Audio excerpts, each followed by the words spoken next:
Once a president gets to the White House, the only audience that is left that really matters is history. Doris Goodwin. Welcome to Civics and Coffee. My name is Alicia, and I am a self-professed history nerd. Each week, I'm going to chat about a topic on U.S. history and give you both the highlights and occasionally break down some of the complexities in history and share stories you may not remember learning in high school, all in the time it takes to enjoy a cup of coffee.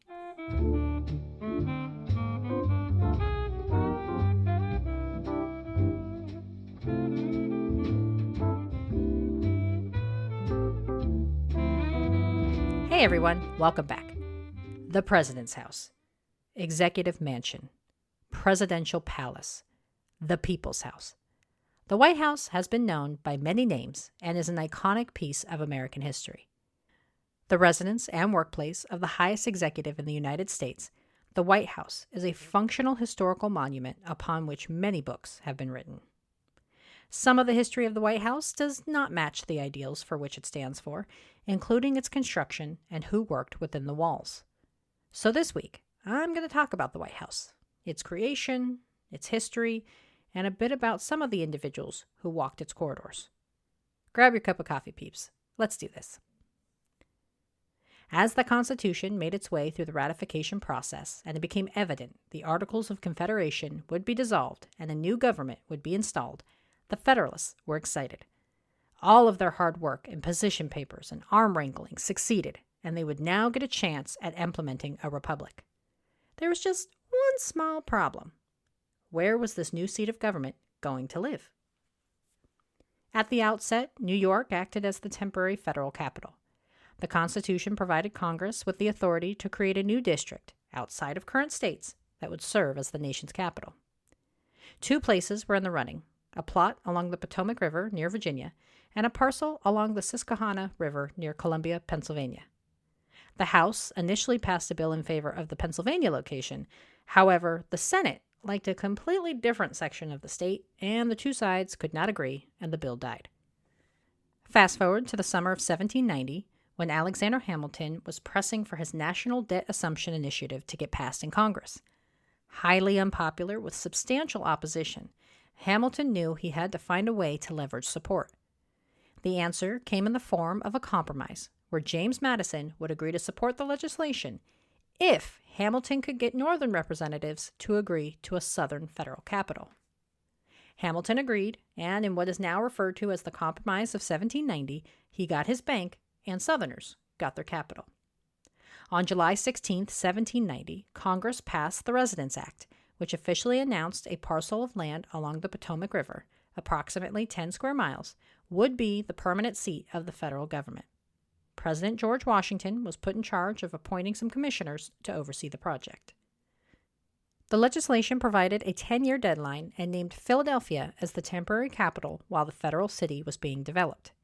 Washington initially selected 3 men to serve as commissioners: Thomas Johnson, David Stuart, and Daniel Carroll. And French-born engineer Pierre-Charles L'Enfant was hired to survey and map the city. If you remember, this is the project past episode topic Benjamin Banneker assisted in. Once the city was mapped out, a design for the residence needed to be selected. In March 1792, a competition was announced, and James Hobbarn's design won out of several proposals, including an anonymous one submitted by Thomas Jefferson. Construction began on October 3, 1792, and would last over 8 years before the house was considered finished enough to live in, making John Adams the first president to take up residence in the newly erected mansion. Hundreds of men were brought in to work on the project, including enslaved individuals. Quickly facing a labor shortage and unable to provide a decent wage, the commissioners realized they could both save money on labor costs and find a large workforce by negotiating with local slave owners. Enslaved individuals were brought in to do almost every task associated with the construction project, from clearing the land to making the bricks. Unfortunately, records for the enslaved workers are minimal at best and are therefore hard to track and provide much detail on. But historians have been able to tease out a few pieces of information that gives us a glimpse into the lives of those who worked tirelessly and without recognition on the developing federal city. Most enslaved individuals were hired out by local landowners throughout the outlying area, and it was the, quote, owners who collected the wages paid on their behalf. So while the government did not directly hire enslaved people, they willingly and knowingly paid men who leased out their bondsmen for the project. Many commissioners subcontracted their own enslaved labor, including one named Gustavus Scott, who sent his 2 bondsmen, Bob and Kit, to work on construction, only to pocket the payment for himself. Leasing out enslaved men was a normal practice for those who dealt in human property, so it's not unusual that the owners would be the ones collecting the wages. Most agreements stated the owner was responsible for clothing and some medical care in exchange for the wages earned by their bondsmen. The commissioner, or the overseer of the project, would provide housing, meals, and some medical care. One benefit to working on the federal property was the ability to get inoculated from smallpox. The cost, 17 shillings and 6 pence, was typically docked from the wages. Due to the recovery time from the procedure, commissioners agreed to not reduce the pay of anyone for missing work as a result of the inoculation. As smallpox was a real issue in Washington, D.C., you would think the commissioners and the owners would band together to make sure they didn't lose their workforce.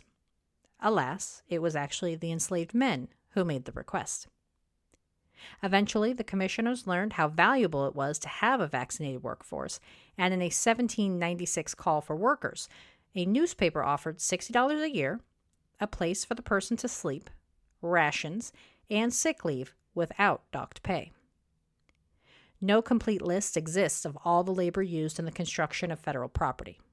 But from the available evidence, we can confirm enslaved individuals weren't just at the initial construction of the White House and Capitol building, but again during the Reconstruction efforts between 1818 and 1821, where records show bondsmen performing a variety of functions, including coppering the roof and working in the gardens. While bondsmen and women continued to be a presence inside the White House as a part of a president's household staff, enslaved labor as a whole began to drop off in Washington, D.C. in the 1820s after the initial rebuild of the mansion. D.C. was becoming more industrial, and as a result, it was less cost-effective to own people. Instead of providing freedom, many owners sold their bondsmen to the South to work on plantations. Good old Thomas Jefferson gets the distinction of being the first sitting president to bring enslaved individuals into the White House as part of his staff. He was cautious in who he brought up from Monticello, aware of the risk of having bondsmen and women in a city with a free black population. One of these members was Frances Fanny Hearn. Brought to the White House in 1806, Hearn was selected to come to the mansion to learn French cooking. Jefferson trusted Hearn would stay on the White House grounds and not attempt escape, as she was one of 12 children in her family and was married to a fellow bondsman who lived at Monticello, a blacksmith named David Davy Hearn. Visits with her husband were limited to the semi-annual trips he made from Monticello for deliveries. While residing in D.C., Hearn received a small gratuity of $2 each month from Jefferson and ran his kitchen until his death in 1826. Outside of her duties to Jefferson, historians have been able to confirm she had 8 children, with 5 dying at young ages. And records indicate she was sold after Jefferson passed away, so the remaining chapters of her life will remain unknown. Jefferson wasn't the only president to bring bondsmen into the White House. Several founding-era presidents did the same, as many of them were from the South and saw nothing wrong in the practice. Zachary Taylor, who served as president for a brief period from 1849 to 1850, is the last sitting president to house enslaved individuals in the White House. The mansion has gone through several renovation and restoration projects over the years, the first of which occurred in 1814 as a result of the fire set by British troops. The fire is probably famous as it provides the story of James Madison's wife, Dolly, rescuing the portrait of George Washington. However, it was really the enslaved staff, and not Dolly herself, who can be credited for saving the infamous portrait. The man who deserves some recognition, not just for saving the painting, but for also being the first person to write a White House memoir, is former slave Paul Jennings. Jennings was a bondsman during Madison's presidency and later wrote about his experience in the White House, publishing his memoirs in 1865. It is in the memoirs where Jennings shared the story of the fire and Dolly's command to save the beloved portrait. Jennings eventually attained liberty in 1846 when Senator Daniel Webster purchased his freedom for $120. Jennings paid Webster back through labor. Rebuilding after the fires of 1814 was completed by the 1830s. While several interior renovations occurred over the years, it wasn't until 1902, when Theodore Roosevelt was in office, that a major expansion effort took place, leading to the creation of the West Wing. Roosevelt can also be credited for the official White House moniker. As I mentioned at the start of the episode, the house went by many names, and the term White House appeared for the first time in 1812 newspapers.